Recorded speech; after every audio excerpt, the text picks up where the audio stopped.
नमस्ते बाल मित्रों, आज हम कक्षा 4 हिंदी विषय में पाठ 6 टपका का डर सीखेंगे।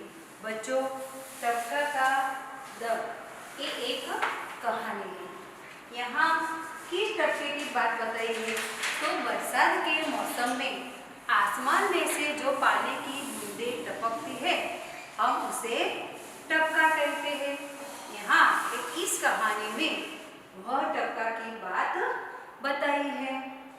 तो टपका का दर्द एक कहानी है। इस कहानी में गरीबी और कष्ट से जूझती बुढ़िया की कथा है। झोंपड़ी का टपकता छप्पर उसे और भी संकट में डाल देता है। वह मन ही मन झुंझला रही है। बरसात से परेशान एक बाघ बुढ़िया की झोंपड़ी के पास आकर बैठ जाता है। बुढ़िया की बातें सुनकर अनजान भय से वह घबरा उठता है और भाग जाता है। तो बच्चों, मैं अब ये कहानी आपको सुनाती हूँ। बरसात का दिन था। चारों ओर पानी बरस रहा था।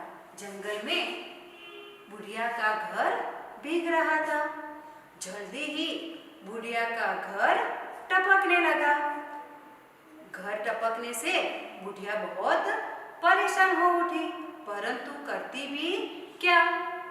छप्पर को छाए कौन? थोड़ी ही देर में ओले भी पड़ने लगे। बच्चे, ओले क्या होते हैं? तो बरसात के साथ जो हिम के टुकड़े पड़ते हैं उसे हम ओले कहते हैं। ओले से बच्चे एक बीजा पर डाल के उसे खेलते हैं, ओले झेलते हैं और कुछ बच्चे ओले को खाते भी हैं। तो थोड़ी देर में ओले भी पड़ने लगे, बेर बराबर ओले। उधर एक बाघ ओलों की मार से परेशान होकर वो कूदते फांदते वो बुढ़िया की झोंपड़ी के पास आ पहुंचा। बुढ़िया घर के अंदर चावल पका रही थी। चूल्हे पर पानी टपकने लगा, टप टप टप। बुढ़िया झुंझला उठी और बोली, मुझे टपके से इतना डर लगता है जितना बाघ से भी नहीं।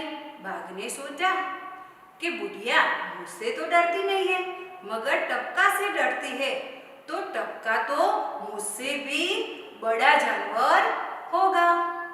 इतना सोचते ही बाघ घबराया और सिर पर पैर रखकर भाग गया। बच्चे, अब हम इस कहानी का गुजराती में अनुवाद करेंगे। बाळको, હવે આપણે આ વાર્તાનું ગુજરાતી જોઈએ। બરસાદ કા દિન થા। બરસાદ એટલે વરસાદ, દિન એટલે દિવસ। વરસાદનો દિવસ હતો। चारों ओर पानी बरस रहा था। चारों ओर એટલે ચારે બાજુ, પાણી એટલે પાણી, બરસ રહા થા વરસી રહ્યું હતું। ચારે બાજુ પાણી વરસી રહ્યું હતું। जंगल में बुढ़िया का घर भीग रहा था। जंगल में डोसीનું घर પલળી રહ્યું હતું। ભીગ का गुजराती पलड़ी। जल्दी ही बुढ़िया का घर टपकने लगा। जल्दी डोसीનું घर टपकवा लाग्યું। बुढ़िया परेशान हो उठी। परेशान का मतलब होता है हैरान। बुढ़िया ए डोसी हैरान થઈ ગઈ, परंतु करती भी क्या? पण करे पण शू? छप्पर को छाए कौन? छप्पर यानी घास फूस और लकड़ी से बनी हुई छत। छप्पर को हम छत कहते हैं। छप्पर को छाए कौन એટલે છતને સરખી કરે कौन? थोड़ी देर में ओले भी पड़ने लगे। ओले એનું ગુજરાતી થાય કરા। थोड़ी वार में करा पड़वा लाग्या।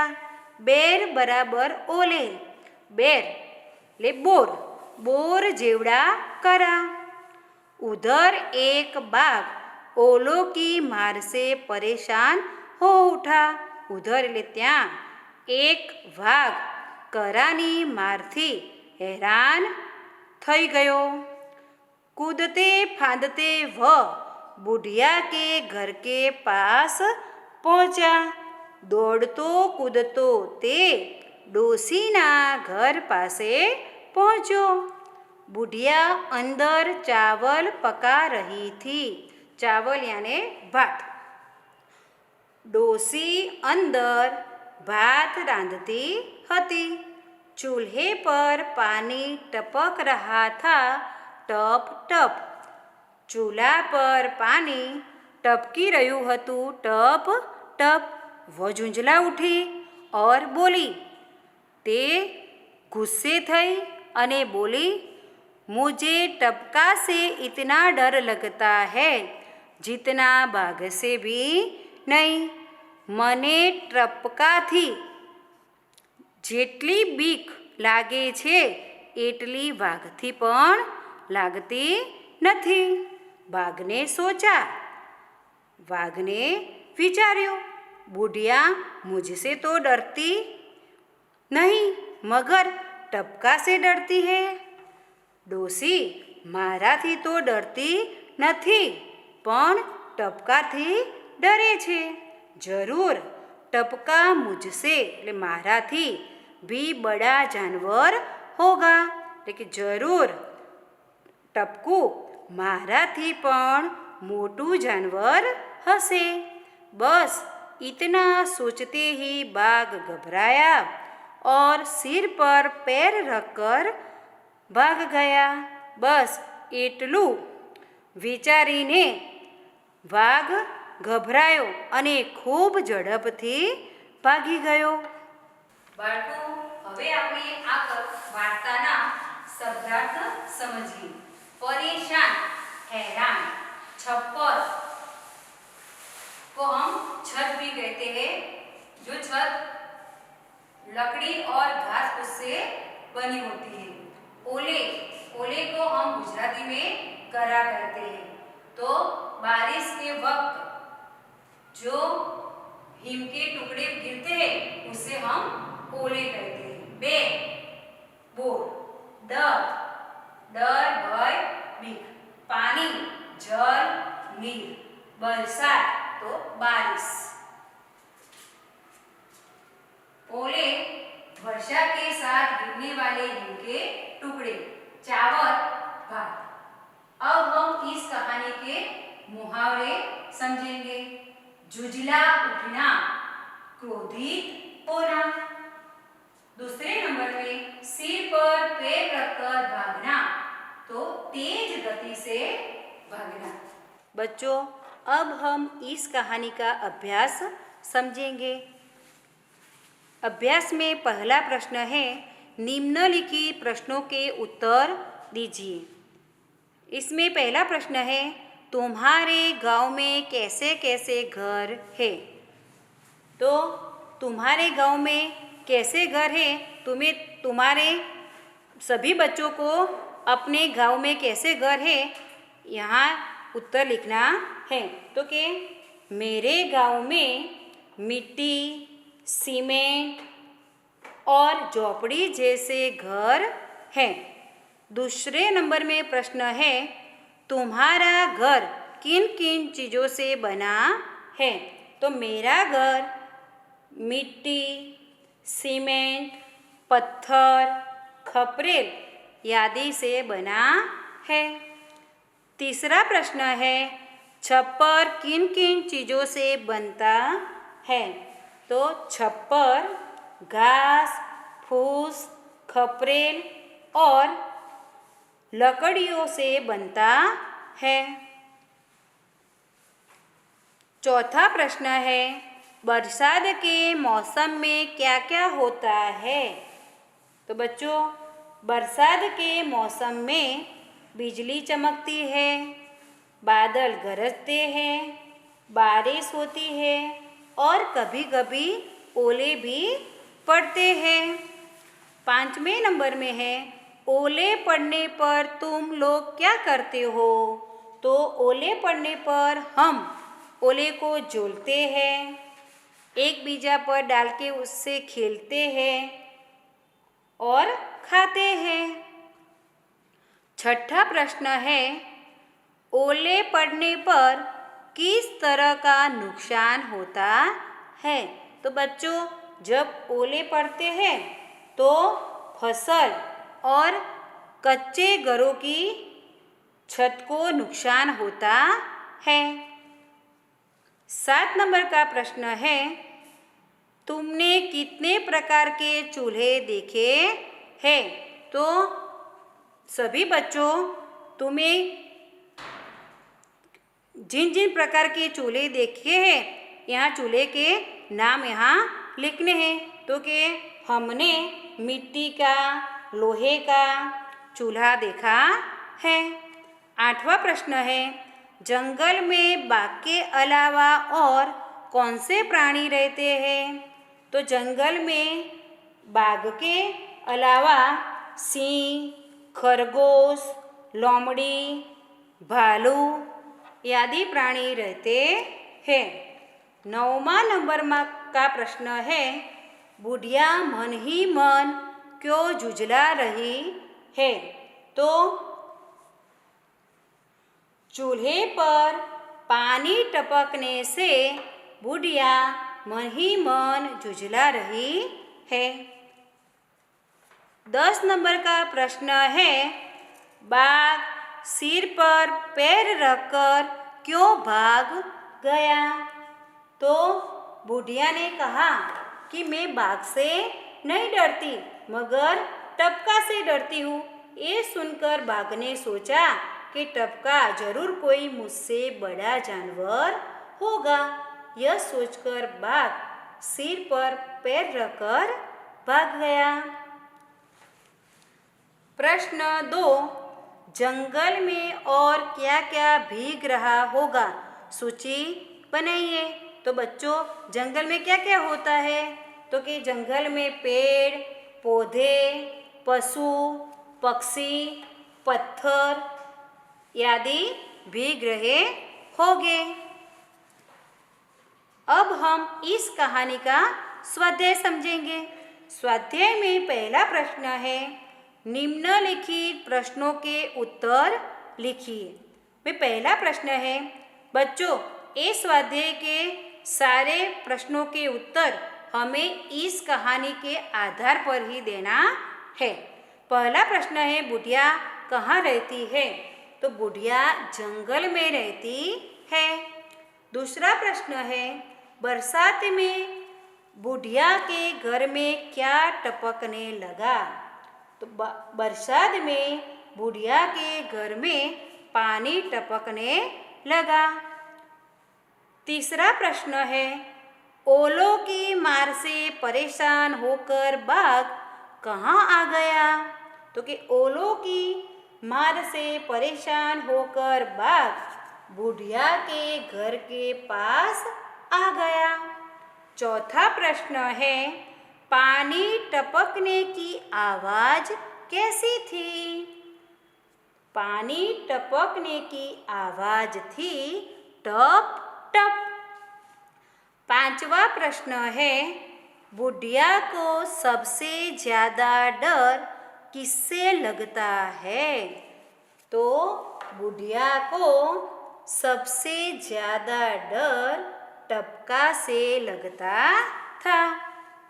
छठा प्रश्न है, बुढ़िया की बात सुनकर बाघ ने क्या किया?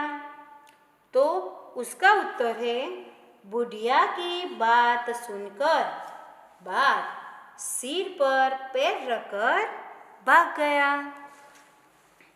स्वाध्याय में प्रश्न 2 है, निम्नलिखित में से प्रत्येक के बारे में 5-7 वाक्य लिखिए। तो इसमें पहले नंबर में है मोर। तो बच्चों, आप सबने मोर तो देखा ही होगा। तो हमें मोर के बारे में 5-7 वाक्य लिखने हैं। जैसे कि पक्षियों में मोर सबसे सुंदर होता है। मोर की आवाज़ मधुर होती है। इसके पंख रंग बिरंगे होते हैं। इसके माथे पर कलगी होती है। मोर पेड़ पर रहता है। बादल देखकर मोर नाचने लगता है। वर्षा के दिनों में मोर म्याऊं म्याऊं करता है। मोर हमारे देश का राष्ट्रीय पक्षी है। दूसरे नंबर में हमें बाघ के बारे में 5-7 वाक्य लिखने हैं। तो बच्चों, आपने टीवी में या चिड़ियाघर में बाघ तो देखा ही होगा। तो हमें यहाँ बाघ के बारे में 5-7 वाक्य लिखना है। तो बाघ एक जंगली जानवर है। उसका रंग गहरा पीला होता है। उसके शरीर पर काली धारियाँ होती है। बाघ अंधेरे में भी देख सकता है। बाघ मांसाहारी प्राणी है। बाघ सिंह की तरह भयानक होता है। बाघ हमारा राष्ट्रीय प्राणी है। बाघ को हम चिड़ियाघर में देख सकते हैं। तीसरे नंबर में तोता। तो हमें यहाँ तोते के बारे में 5-7 वाक्य लिखने हैं। तोता एक सुंदर पक्षी है। तोते की आवाज़ मीठी होती है। उसका रंग हरा होता है। उसके गले में काली धारी होती है। इसकी चोंच लाल होती है। तोते की चोंच आगे से मुड़ी हुई और नोकदार होती है। लोग तोते को पालते हैं। तोते को हरी मिर्च और अमरूद बहुत पसंद है। प्रश्न 3, नीचे दिए गए चित्र का वर्णन 10 वाक्यों में लिखिए। बच्चों, हमें यहाँ एक चित्र दिया गया है। हमें ये चित्रों को अच्छी तरह से देखना है। ये चित्र में क्या क्या बताया है, तो इसके बारे में हमें यहाँ 10 वाक्यों लिखने हैं। तो यहाँ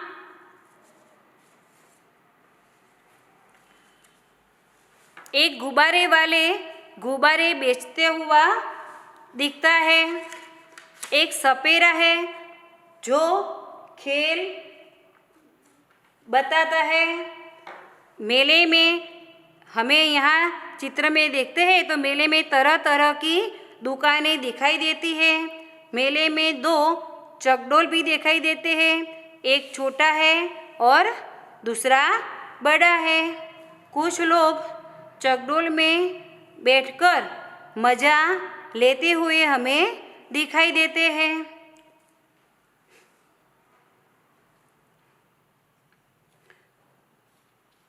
चित्र में हमें यहाँ 2 घोड़े भी दिखाई देते हैं। लोग मेले में घुड़सवारी का मज़ा भी उठा सकते हैं। तो मेले में हमें बच्चे, बूढ़े और जवान लोग आते हैं, ऐसा हमें इस चित्र में दिखाई देता है। तो बच्चे, तुम्हें इस चित्र के नीचे जो लाइन बताई गई है, इसमें इस चित्र के बारे में 10 वाक्य लिखना है। पहले नंबर में तुम्हें लिख सकते हो कि ये चित्र मेले का है।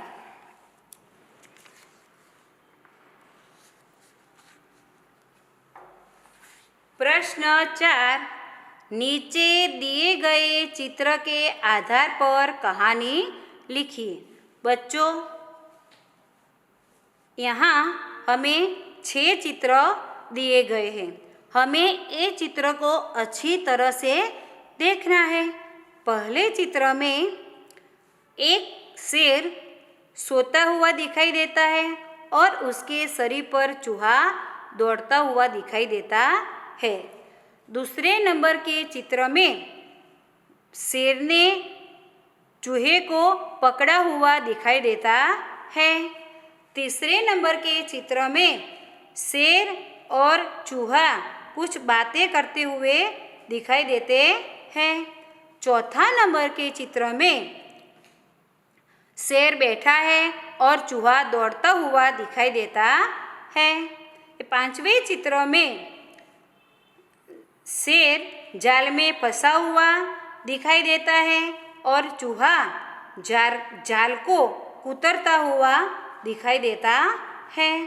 छठा नंबर में चित्र में शेर और चूहा बातें करते हुए दिखाई देते हैं।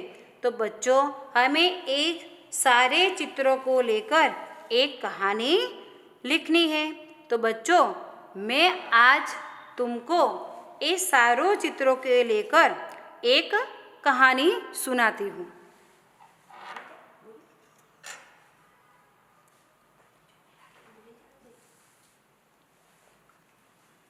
एक जंगल था और जंगल में एक शेर रहता था। एक दिन शेर सो रहा था। उस समय जिस पेड़ के नीचे शेर सो रहा था, एक जंगल था। वह जंगल में एक शेर रहता था। एक दिन वह शेर एक पेड़ के नीचे गहरी नींद में सो रहा था। वो पेड़ के पास एक बिल था। तो एक दिन वो बिल में से एक चूहा बाहर आया और सोते हुए शेर के शरीर पर दौड़ने लगा।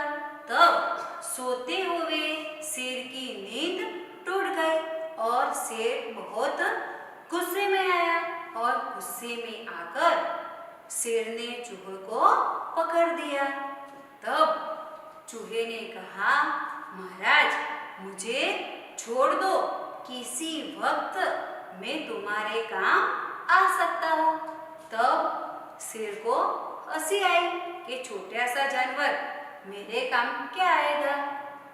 और वो बहुत हंसा और उन्हें चूहे को छोड़ दिया। कुछ दिनों के बाद एक शिकारी ने जंगल में जाल बिछाई थी और वह शेर एक दिन वह जाल में फंस गया। तब चूहे ने शेर को जाल में फंसा हुआ देखा। वो तुरंत जाल के पास पहुंचा और जाल को कुतर डाली और शेर जाल से मुक्त हो गया। और शेर ने चूहे का आभार माना। बच्चों, कभी छोटे जानवर भी बहुत काम आते हैं। स्वाध्याय का प्रश्न 5, नीचे दिए गए उदाहरण के अनुसार वाक्य बनाइए। हमें यहाँ उदाहरण में बिल्ली, बिल्लिया ये 2 शब्द दिए गए हैं। तो यहाँ बिल्ली એટલે एक बिल्ली है, इसीलिए ये एक वचन का शब्द है। बिल्लिया, यहाँ अधिक बिल्लियाँ है, એટલે बिल्लिया ये बहुवचन शब्द है। और ये 2 शब्द पर से यहाँ 2 वाक्य भी बताए हुए हैं। मेरे घर में बिल्ली है, मेरे घर में बिल्लियाँ है। मक्खी, यहाँ एक मक्खी एक वचन शब्द है, उसका बहुवचन मक्खिया। तो ये 2 शब्द पर से 2 वाक्य हम पढ़ेंगे। मक्खी रोग का घर है, मक्खिया गंदगी में रहती है। यहाँ लड़की, लड़कियाँ, यहाँ लड़की एक वचन शब्द है, लड़कियाँ बहुवचन शब्द है। ये दोनों शब्दों पर से 2 वाक्य नीचे लिखे हुए हैं। यह मोहन चाचा की लड़की है। दूसरे नंबर में रहीम चाचा के 3 लड़कियाँ हैं। यहाँ रोटी एक वचन शब्द है, रोटियाँ। एटले एक से अधिक रोटियां है, ये बहुवचन शब्द है। तुषार ने एक रोटी कुत्ते को दिखाई। दूसरे नंबर में तनीष ने गाय को 3 रोटियां खिलाई। यहाँ चूड़ी, चूड़िया, तो ये 2 शब्दों पर से हम 2 वाक्य पढ़ेंगे। अरुणा एक ही चूड़ी पहनती है, माया 2 चूड़ियाँ पहनती है।